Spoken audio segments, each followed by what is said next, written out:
Well, anybody who said that, Stephen, hasn't been following the debate and hasn't actually read what the government has said.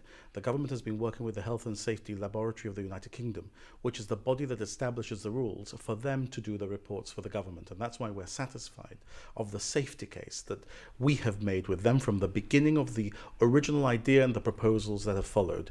What we're doing now is going a step further than we would have gone because of the pernicious way in which the opposition has tried to exploit fear and create an atmosphere of scaremongering, in particular in the area of waterport terraces, and because of the way that Lloyd's Register itself feels that its report has been abused and traduced by those who have used it politically in Gibraltar, something which was never intended, to demonstrate with Lloyd's Register that that which we were doing with the Health and Safety Laboratory, which is actually the body that establishes the rules. So we didn't go to a third party that interprets the rules. We went to the horse's mouth, to the party that established the rules. We're now going to go also to those whose opinion is being abused by the GSD, in particular by Daniel Feetham and Trevor Hammond, and demonstrate with them that actually it's completely safe. And I must tell you, if there is one place that Daniel Feetham and Trevor Hammond are less popular than at the annual general meeting of the GSLP, it's with Lloyd's Register,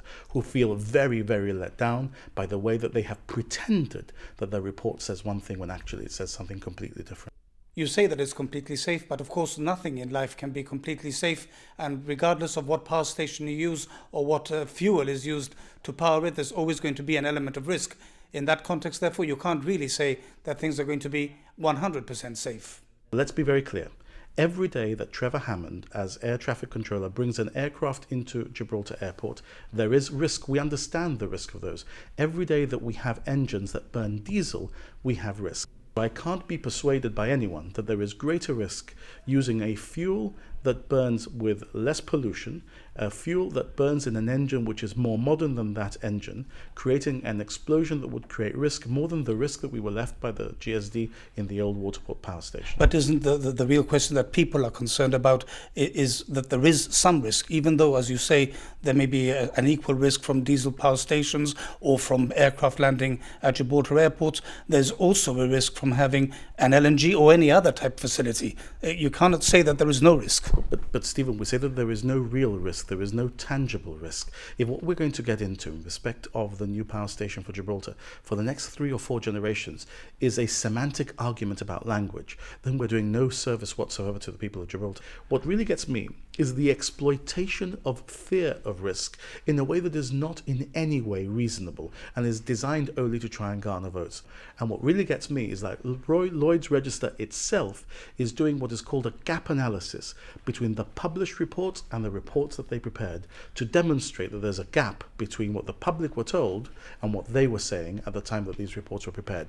Those are the issues that we really need to be putting to the opposition. Well, the statements that you issued yesterday, both your own and the one issued by Lloyd's on its own, say that the company is now going to be commencing scoping requirements.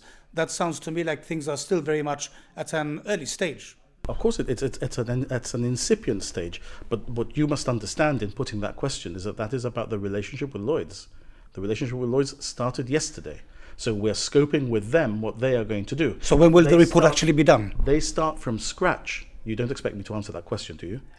Well, you must have an idea of by when they expect to have the report ready. What I'm not going to do is put pressure on an external, independent expert to prepare a report at a particular time because I want to use it to embarrass anyone, like the GSD have obviously done in their relationship with Spark and Lloyd's Register. I'm going to allow them to do the report in the time that is necessary. Safety is the most important issue here, not timing. So if something needs to take an extra week in order to ensure that the way they do it independently is determinative of the safety, it'll take an extra week. Remember, we're working already with HSL. They are our experts. We've gone to this third party because the leader of the opposition has talked them up so much and then traduced what they've said to such an extent that it's important for them and for us to demonstrate that what the GSD have said about this is entirely unreliable, and that's what they're going to do, however long it takes. Okay, you say however long it takes, so if I could perhaps phrase my question slightly differently, if you're going to give them as long as they need, might this influence or affect the dates of the general election?